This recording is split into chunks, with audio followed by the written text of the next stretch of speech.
ky zinxhir nuk është vetëm tek prodhimi, por është një zinxhir edhe tek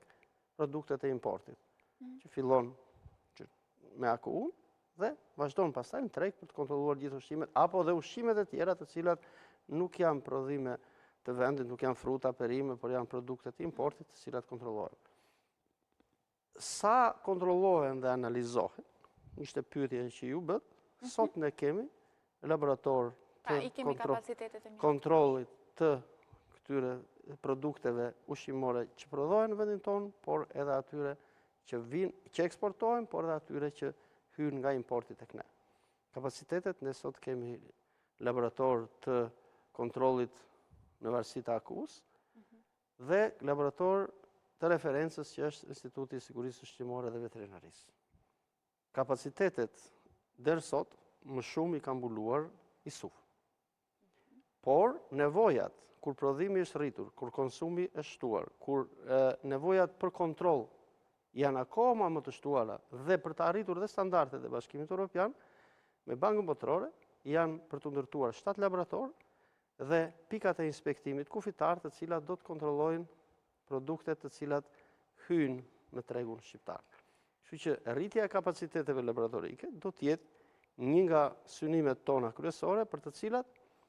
do të kemi një standard tashmë të laboratorët të nivelit parë, si që quajmë ne, dhe të nivelit të dytë, që janë laboratorët e referencës. Por me qëse nevojat për analiza janë shumë më të mëdha dhe ne do të ashtojmë kapacitetin e laboratorik, atëherë do të jetë një garanci e shtuar për produktet që sot hidhen në qarkullim në tregun tonë. Dhe për produktet për eksport, mund të themi që nga krahasimi i shifrave të produkteve që janë eksportuar në vendet e Bashkimit Evropian ose në vendet e rajonit, krahasuar me numrin e analizave që kanë dalë jo konform, ose numrin e trajlerëve që kanë dalë jo konform, është një shifër e pakonsiderueshme. Kështu që pavarësisht sepse ndikojnë disa faktori kryesor për shembull është analizimi dhe zbatimi i kohës së karencës për disa fermerë të cilët mund të prishin tër trajlerin, që është një nga problemet më të mëdha, e dyta është një problem, edhe një problem tjetër është edhe problemi që komercial i tregjeve në kohë të caktuara kur prodhimi është i njëjtë dhe në vendet e tjera, ka edhe kjo lufta tregtare të cilën ne duam apo s'duam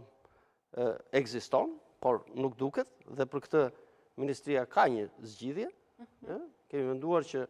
shpeshherë në pike kur prodhimi jonë është shumë i madh dhe por prodhimi në tregjet e tyre është përsëri konkurrent me ne, të shoqërohet nga ekspertët tanë të AKU-s, edhe prodhimet tona të shkojnë bashkë me trailerin që do të çojë prodhim në Kroaci, se me Kroacin kemi pasur shumë raste, të shkojnë dhe ekspertët tanë, marrin ata analizë, marrim dhe ne në të njëjtën kohë për të verifikuar që kemi të bëjmë me një luftë tregtare apo kemi të bëjmë vërtet me një ndotje nga produktet të cilat janë pa lejueshme. Kështu që ky është një proces i cili vazhdon, nuk është një ditë, është një sfidë, dhe sfida e sigurisë ushqimore është një sfidë e madhe, të cilën qeveria shqiptare ka në qendër të vëmendjes.